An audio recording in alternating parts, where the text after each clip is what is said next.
আসসালামু আলাইকুম বন্ধুরা, যে বাড়িটি দেখতে পাচ্ছেন এই বাড়িটির কাজ পুরোটাই আমি করেছি। কাজ প্রায় শেষ হয়েছে। এই দ্বিতীয় তলায় সিঁড়িঘর এবং একটি রুম করা হয়েছে, এখনো ছাদ দেওয়া হয়নি, সেটা টিন দিবে। এই বাড়িটির স্থান হচ্ছে কক্সবাজার জেলা পেকো উপজেলা টৈটং ইউনিয়ন মৌলভীপাড়া, মৌলানা মঞ্জুর সাহেবের বাড়ি।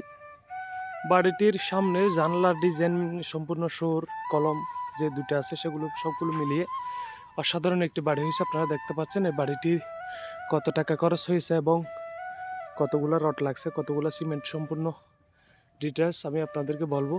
আমি আগে আপনাদেরকে একটু বাড়ির ভিতরে ঢুকিয়ে আপনাদেরকে একটু দেখানোর চেষ্টা করব। এই সুর কলমগুলো ডিজাইনগুলো দেখুন আগে। সামনের বিট, এই বাড়ির ডিজাইন হচ্ছে মূলত এই স্ক্রিনে দিয়ে রাখছি, এটা হচ্ছে মালিক এই বাড়ির মূল ডিজাইন। বাড়ির যে জানলাগুলো এগুলো হচ্ছে উপরে দুইতলা করার পর ব্যালকনি। আর জানালাগুলো দেখুন, জানলার ডিজাইন। আমি বাড়ির ভিতরে ঢুকবো, ভিতরে ঢুকার সাথে সাথে কিন্তু এখানে ঢোকা মাত্রই কিন্তু এখানে টাইলস করা হয়নি এখনো। একটা সিঁড়ি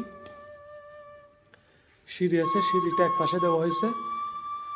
আর ঢোকা মাত্রই এ পাশে কিন্তু একটি রুম, বেডরুম, এটা একটু টয়লেট, আর এটা একটা মাঝখানের ডাইনিং রুম, এটাও একটা বেডরুম।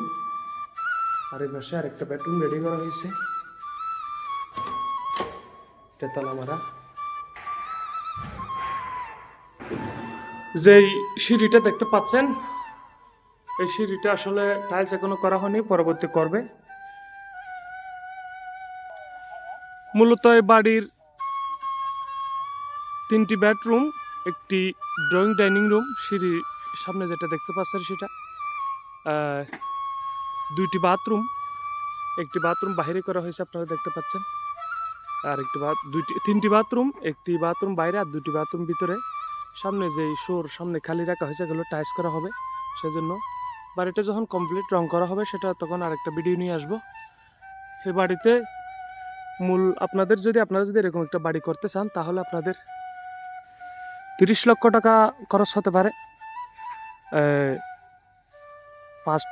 প্রায় 5.5 টন, উপরের 2 রুম ছাড়া বলি, 4 রুম বিশিষ্ট একটি বাড়ি যদি করতে চান তাহলে 5 টন রড লাগবে, 30,000 ইট লাগবে, 10 গাড়ি বালু লাগবে, 600 ব্যাগ সিমেন্ট লাগবে। দর্শক, এই বাড়িটা যখন রঙের কাজ শেষ হবে তখন আরেকটা ভিডিও নিয়ে আসবো। সবাই ভালো থাকবেন, ভিডিওটা অবশ্যই শেয়ার করে দিবেন। নতুন নতুন ডিজাইন করে বাড়ি করতে অবশ্যই আমার এই নাম্বারে যোগাযোগ করবেন, আমি নাম্বার দিয়ে রাখছি। দর্শক, এই বাড়িটা কেমন হয়েছে অবশ্যই বলবেন। আমি সাইফুল মিস্ত্রি, বিল্ডিং কনস্ট্রাকশনের কাজ করি। আপনারা জানেন আমার এই সাইদ মঞ্জিল পেজে প্রায় বিভিন্ন রকমের ভিডিও আপলোড করি। সবাই ভিডিওটি শেয়ার করবেন, আমার সাথে থাকবেন, আমি যেন এরকম সুন্দর সুন্দর বাড়ি উপহার দিতে পারি। দর্শক, বাড়িটা কেমন হয়েছে অবশ্যই জানাবেন কমেন্টে। আমি সাইফুল মিস্ত্রি, বিল্ডিং কনস্ট্রাকশনের কাজ করে থাকি, আপনারা জানেন। এই বাড়িটা কেমন হয়েছে অবশ্যই জানাবেন। সামনের এবং জানলার ডিজাইন সব কিছু মিলিয়ে। সবাই ভালো থাকবেন, সুস্থ থাকবেন। আসসালামু আলাইকুম রহমতুল্লাহি ওয়া বারাকাতুহু।